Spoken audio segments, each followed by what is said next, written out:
Le livre de Marc. Une étude sous la direction de Théophilo Correa est présentée dans L'aventure dans la parole avec Emmeline et Ronnie.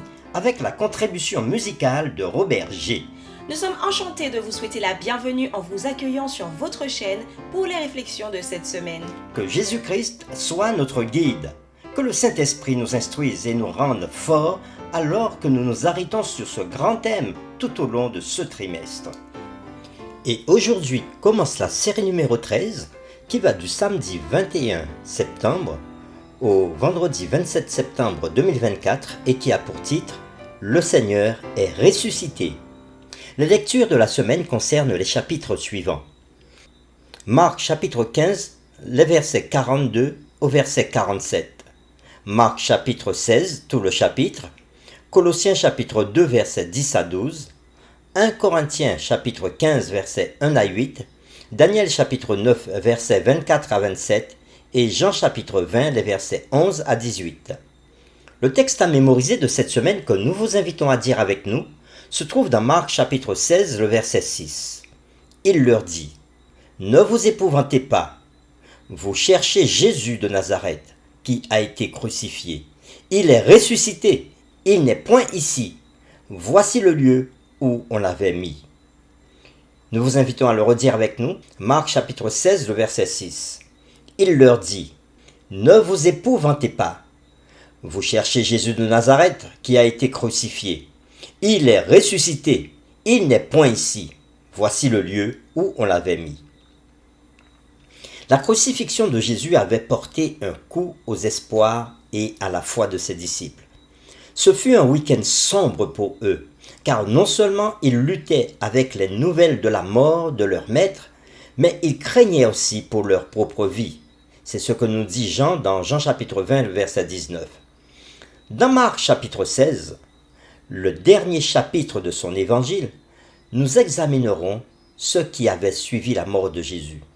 Tout d'abord, nous examinerons le moment de la résurrection de Jésus et la raison pour laquelle les femmes étaient allées au tombeau ce dimanche matin. Les croyants évitent parfois le sujet du matin de la résurrection à cause de la façon dont il est mal utilisé pour soutenir le caractère sacré du dimanche. Nous verrons comment nous pouvons nous réjouir de la résurrection dominicale malgré la fausse théologie qui en a malheureusement découlé. Ensuite, les séquences expliqueront les premiers versets de Marc chapitre 16 en établissant un rapport avec un thème qui traverse tout le livre. Nos séquences de lundi et de mardi porteront sur ces concepts. Enfin, à la fin de la semaine, les séquences de mercredi et jeudi examineront le reste de Marc chapitre 16 et considéreront la mission qu'il nous assigne. Cette étude se termine par un défi lancé au lecteur de Marc d'apporter l'Évangile au monde entier. Les grandes questions que nous trouverons derrière les séquences de cette semaine sont les suivantes. Pourquoi les disciples ont eu du mal à croire en la résurrection de Jésus? Et comment Jésus leur a donné des preuves qu'il était bien en vie? Quel ordre Jésus donna-t-il à ses disciples avant son départ? Les réflexions de cette semaine nous aideront à répondre à ces questions. Et c'est avec les séquences suivantes que nous le ferons. Le dimanche 22 septembre, se réjouir de la résurrection. Le lundi 23 septembre, la pierre fut roulée. Le mardi 24 septembre, les femmes au tombeau. Le mercredi 25 septembre, parution à Marie et aux autres. Le jeudi 26 septembre, aller dans le monde entier. Et le vendredi 27 septembre, comme à l'accoutumée, nous ferons le résumé et nous poursuivrons avec des réflexions avancées. Cette semaine, nous approfondirons ces séquences.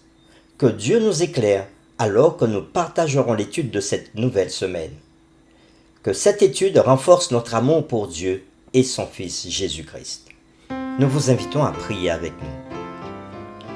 Seigneur, merci pour cette nouvelle semaine qui commence. Merci pour cette étude que tu nous permets de faire ensemble. Nous allons nous arrêter principalement sur la résurrection. Et tout au long de cette semaine, nous découvrirons tes différents messages que tu nous donnes à travers la résurrection, sa symbolique et aussi tout l'espoir que peut nous apporter la résurrection de Jésus-Christ, notre Seigneur et Sauveur. Alors, conduis-nous dans cette étude pour cette semaine. Nous t'avons prié au nom de Jésus. Amen.